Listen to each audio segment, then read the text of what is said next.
오늘 말씀은 역대상 12장 23절부터 37절까지의 말씀입니다. 함께 읽도록 하겠습니다. 싸움을 준비한 군대 지휘관들이 헤브론에 이르러 다윗에게로 나와서 여호와의 말씀대로 사울의 나라를 그에게 돌리고자 하였으니 그 수요가 이러하였더라.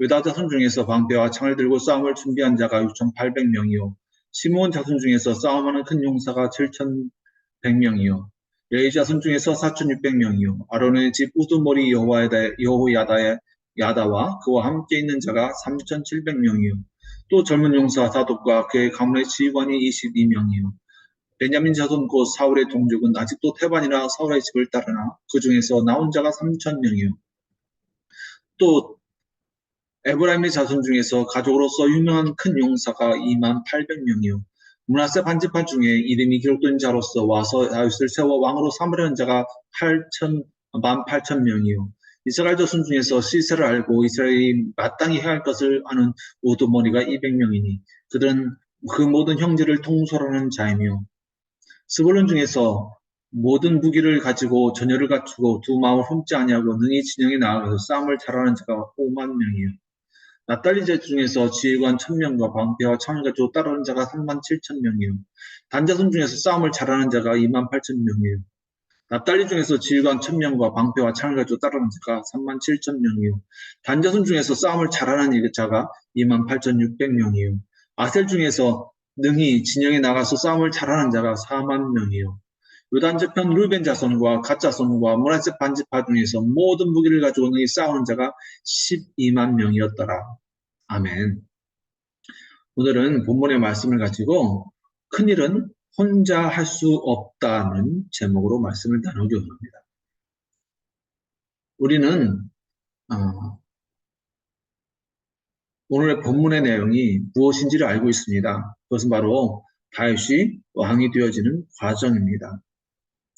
물론 다윗이 18세 때 어렸을 때 하나님의 세우신 왕으로 사무엘이 기름을 부은 것을 우리는 알고 있습니다.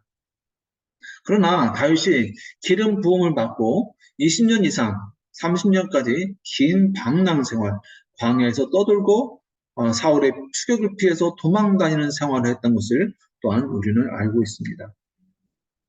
사울의 집요한 추적을 피해서 굴로 들어가고 광야로 도망가고 블레셋 지방으로 도망가고 그렇게 도망다니면서 20여 년을 지냈습니다. 블레셋 20년 이후에 블레셋과 이스라엘의 그 접경지대에 있는 시글락에 머물게 됩니다.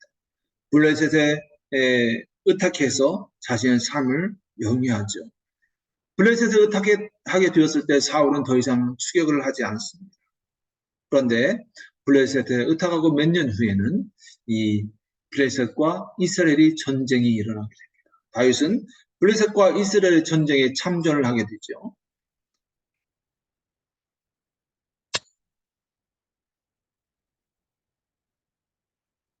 참전하게 되었지만 블레셋 군대의 많은 군대 장관들의 반대에 의해서 다윗은 다시 시글락으로 돌아가게 됩니다. 그러나 시글락으로 돌아왔을 때 그 시글락이 다 폐허가 되어졌고 모든 시글락의 거민들, 모든 육축들이 다 끌려간 것을 포로가 되어 끌려간 것을 발견하고 다윗과 그의 군대는 절망을 하게 됩니다. 낙심을 하게 됩니다. 그러나 다윗의 용기를 불어넣고 힘을 불어넣는 그 사역으로 말미암아 아말렉을 쫓아가서 아말렉을 대파하게 됩니다. 이스라엘은 사울과 이스라엘군은 블레셋과의 전투에서 대패를 하고 사울과 그의 아들들은 전사합니다. 일대 왕이었던 사울은 이미 죽었습니다. 왕위는 비어 있습니다. 그리고 블레셋군은 이미 침략하고 있고 전쟁에서 패했습니다. 그런데 기름 부음을 받았던 다윗은 아말렉군을 격파하고 피랍됐던 그 백성들을 구원해서 돌아오는 것을 발견합니다. 이제 이스라엘 백성들은 다윗을 하나님이 이스라엘의 왕으로 삼은 것에 대해서 의심하지 않습니다. 지금까지 그렇게 쫓기고 도망다니는 그 삶 가운데서 다윗은 그의 지도력을 의심받았지만, 그가 누구인지 멸시받았지만, 사울이 죽고 블레셋에 의해서 핍박을 당하는 그 순간 이스라엘 백성들은 다윗을 인정하기 시작합니다. 그의 도망자의 삶 속에서 이스라엘을 위해서 살았던 그의 삶을 인정하기 시작합니다. 그래서 이스라엘 백성들이 새로운 지도자로서 잘 준비되어진 다윗을 불러오기를 원합니다. 오늘의 본문은 이렇게 다윗을 모셔오는 사람들, 그리고 그 사람들의 그 대장들에 대해서 기록하고 있는 것입니다. 오늘 본문을 통해서 우리가 알 수 있는 것이 무엇이냐면, 본문을 통해서 우리가 먼저 알아야 될 것, 본문 하기 전에 먼저 알아야 될 건 뭐냐면, 지도자는 인내심이 있어야 한다는 것입니다. 하나님의 큰 일을 맡기시는 사람은 인내심이 있는 사람이었습니다. 요셉이 인내심이 있었지요. 보세요. 사울도 처음에는 인내심을 가지고 기다리는 것을 볼 수 있습니다. 사울이 기름 부음을 받았을 때, 하나님의 선택을 받았을 때 많은 사람들이 조소합니다. 따르지 않습니다. 그러나 인내심을 가지고 그들을 따를 수 있는, 그들을 변화시킬 수 있는 기회를 찾고 있죠. 다윗도 어떻습니까? 기름 부음을 받은 지 20여 년, 많게는 30년 동안 도피를 해 다닙니다.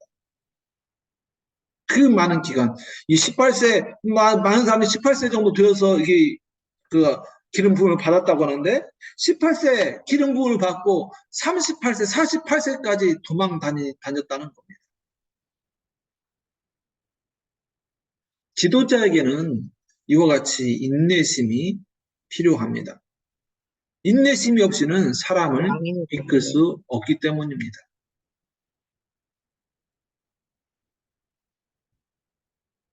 다윗의 주변을 보면 자신의 생명을 내놓고 다윗을 따르는 사람들이 있음을 볼 수 있습니다. 성경은 그들을 용사라고 기록하고 있습니다.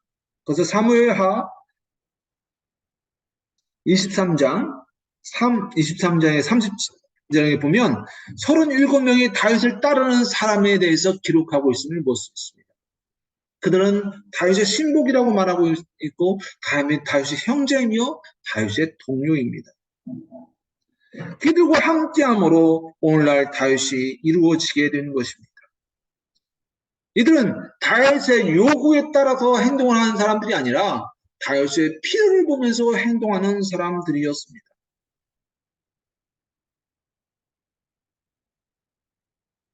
아무리 능력 있는 자라도 혼자 일할 수는 없다고 성경이 말하고 있는 것이죠. 하나님이 다윗에게 기름을 부었지만 사람들이 다윗의 주변에 함께하지 않으면 다윗은 아무것도 아닌 사람입니다. 하나님은 우리에게 무언가를 많은 것을 주셨지만 내가 다른 사람과 함께 무언가를 하지 못하면 나는 하나님 앞에 아무것도 아닌 사람이 되어집니다. 사람 앞에 아무것도 아닌 사람이 되어집니다. 하나님의 기름 부으심이 있지만 내가 땀과 노력으로 헌신하고 희생하지 않으면 그 아무것도 이루어지지 않는다는 것입니다. 누워서 사과가 떨어지를 기다리는 사람은 결국 시간이 지나면 사과가 떨어져서 이빨이 깨질 수밖에 없게 되는 겁니다.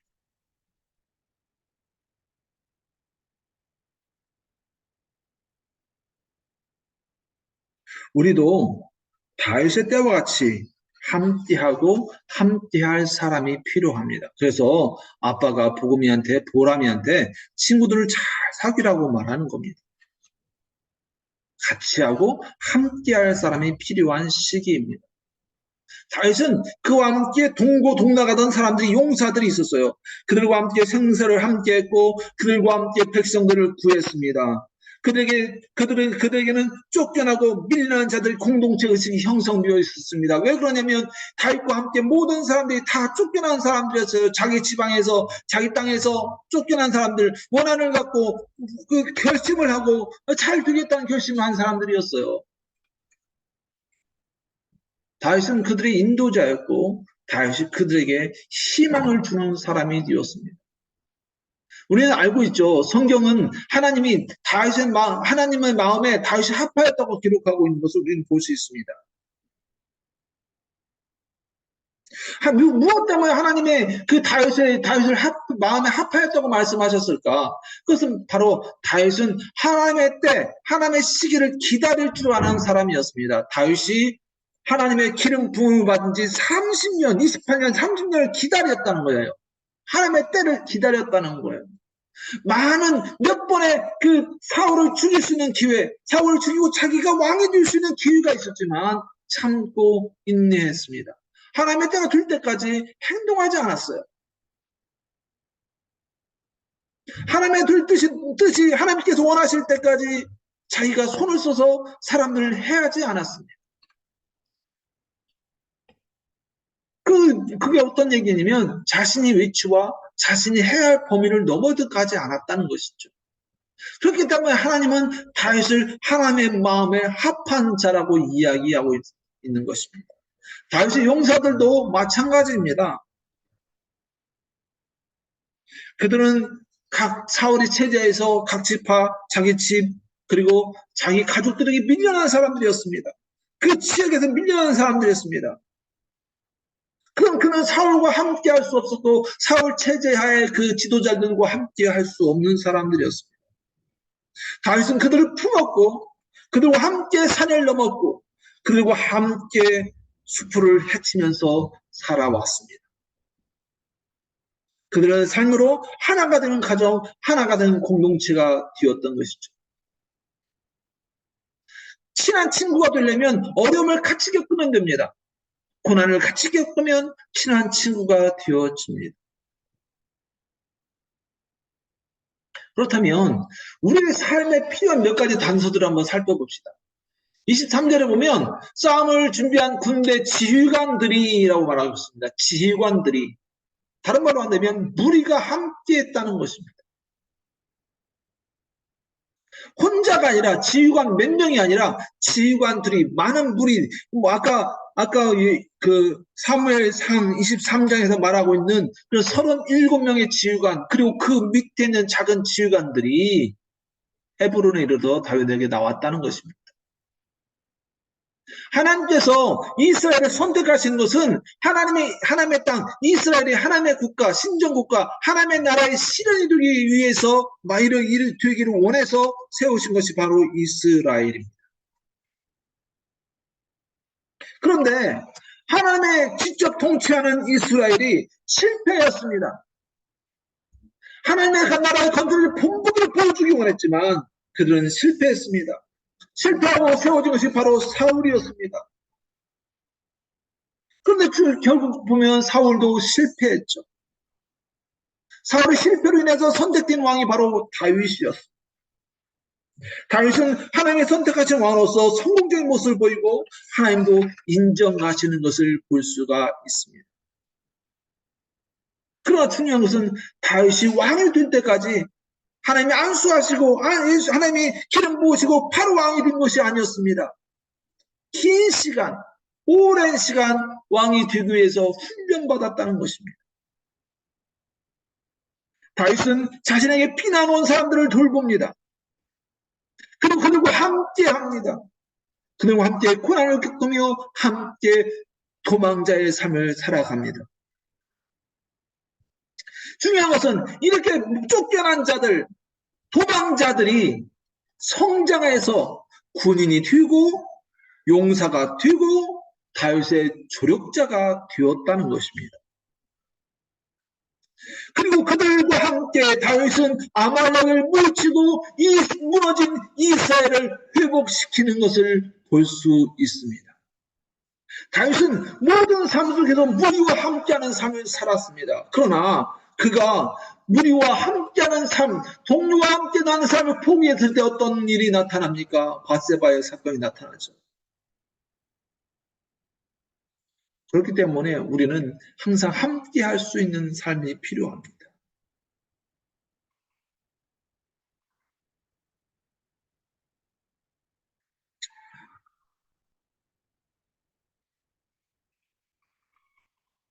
다윗의 군대가 그렇게 강력했던 이유는요, 서로가 가족적인 의식으로 뭉쳐있기 때문이었습니다. 서로가 서로를 위해서 희생할 수 있는 관계였기 때문입니다. 오늘 본문에 보면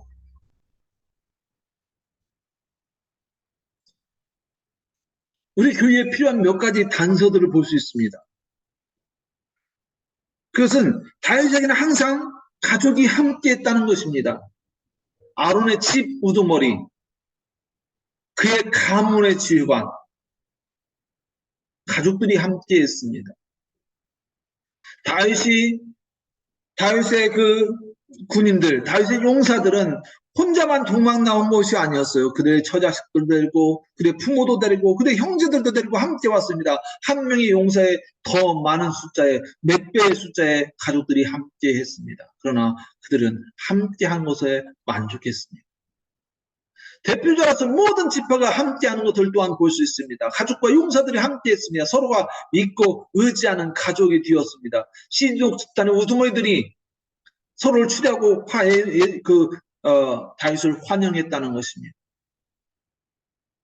하나님의 나라로서의 가족을 아름답게 이루었다는 것이죠. 우리 복음의 보람이가 앞으로 어느 교회 가든지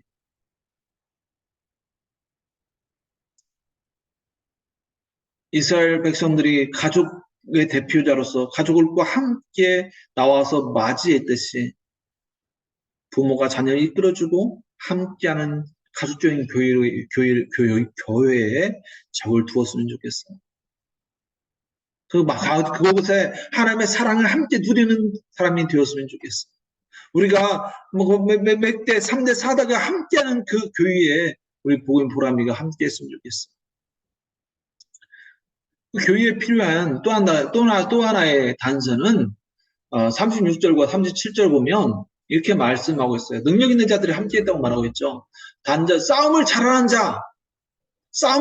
자라고 말하고 있어요. 능력 있는 자야. 뭐든 잘할 수 있는 자야. 싸움을 잘하는 능력 있는 사람들이야. 그런데 중요한 것은 그들이 지휘관이요, 용사요, 능력 있는 자들인데 지휘관, 용사, 능력 있는 다 자들이었는데 그 지휘관이요, 용사요, 능력이 있는 자들이 처음부터 지휘관이요, 용사요, 능력이 있었느냐? 아니야. 그들 마찬가지로 다윗과 마찬가지로 도망자 신세였고 배척당하는 신세였고 고통당하는 신세였습니다. 그러나 그들 중에서 능력 있는 자가 되었습니다. 다윗과 함께 목사님과 함께 교회 성도들과 함께 동고동락했을 때 비로소 가죽 같은 능력자가 나타나게 되는 것입니다. 교회에 필요한 능력자와 함께하는 것이 필요합니다. 물론 교회가 능력 있는 성도와 함께하는 교회가 필요되는 것도 필요해죠. 그러나 중요한 것은 뭐냐면 우리 복음의 보람이가 지금 무엇을 할 수 있는 능력이 있는가 없는가가 중요한 게 아니라 너희가 지금 하는 것이 중요한 거야. 하는 것이 능력이야. 능력이 있기 때문에 하는 것이 아니라 실패하더라도 하는 것이 능력이야. 교회에서 봉사하고 헌신할 때 봉사와 헌신 잘 안 되는 거 문제 없어. 틀리고 잘못하는 거 괜찮아. 네가 하려는 하려는 노력이 있는 것이 바로 능력인 거야. 그렇게 하려고 헌신하고 노력하고 일하고 할 때 훈련으로 다듬어지는 거야. 다윗이 16살 도망다닐 때부터 그렇게 큰 장군이 되었던 거 아니에요. 점점 깎이고 다듬어지고 훈련받았기 때문에 능력자가 되었던 겁니다. 다윗의 모든 군장들, 모든 그 용사들도 마찬가지야. 처음부터 힘있고 능력이 있던 거 아니었어. 적군과 싸우다 보니 당면한 일을 해결하다 보니 능력자가 되었던 겁니다. 마찬가지야. 지금은 아무것도 못한다고 생각할 수 있어. 한국어도 잘 못해, 잘 알아듣지도 못해, 내부도 잘 못 써. 그러나 지금 조금씩 하다가 보면 결국은 너희가 능력자가 되어질 거야. 다윗과 목사님과 함께 성장하는 능력자가 되어지기 바랍니다. 우리 복음의 보람이는 잠재적인 능력자들이야. 하나님은 너희가 능력자들로 일어서기를 기다리고 계셔. 지금 능력이 있어서 교회를 돕고 일을 하는 것이 아니라 네가 능력자로서 점점점 성장하고 일어나기를 바라셔. 그래서 우리 복음의 보람이가 아름답게 성장하는 사람이 되기를 바라십니다. 그래서 하나님의 사역을 함께, 엄마 아빠하고도 함께하고 목사님들과 함께 할 수 있는 그런 능력 있는 사람들, 오늘 본문처럼 가족들을 대표해서 다윗을 불러올 수 있는 그런 능력자들, 하나님의 영광을 나타낼 수 있는 그런 능력자들이 되었으면 좋겠습니다. 그런 능력자들이 되기 위해서는 헌신을 해야 돼. 교회가 어려울 때, 목사님이 어려울 때 함께 걸어갈 수 있는 헌신. 교회가 힘들면 내가 먼저 도망가는 것이 아니라 교회가 힘들면 내가 먼저 앞서서 발벗고 일어날 수 있는 그런 사람들, 그런 헌신자가 되어야 해. 그리고 교회에 가족의식을 가지고 함께 사역을 해. 목사님 도와줘. 아빠가 아니더라도 다른 목사님들을 도와줘. 아빠를 도와주는 마음으로. 너희가 목사님이 아름답게 헌신하고 교회에 헌신할 때 그걸 통해서 하나님이 아빠를 또한 도와주시는 거예요. 힘을 주시는 거예요. 그리고 혼자만이 아니라 다른 사람들과 함께 성장하는 리더가 되어줘. 그러면 하나님께서 더 기뻐하시고 하나님께 더 크게 쓰시는 우리 복음이와 보람이가 될 것입니다. 우리 자녀들이 될 것입니다. 기도하겠습니다. 사랑의 하나님 감사합니다. 우리로 하여금 하나님 앞에서 온전한 헌신을 하는 성도가 되게 해주시고 우리로 하여금 교회에서 가족의 의식을 가진 리더들이 되게 하시고 우리들로 하여금 하나님 앞에 다른 사람과 함께 성장하는 리더가 되게 하여 주시옵소서. 그래서 하나님 우리 교회가 하나님께서 기뻐하시는 교회로 성장하도록 하나님께서 즐거워하시는 교회로 성장하도록 허락하여 주시옵소서. 예수님의 이름으로 기도합니다. 아멘.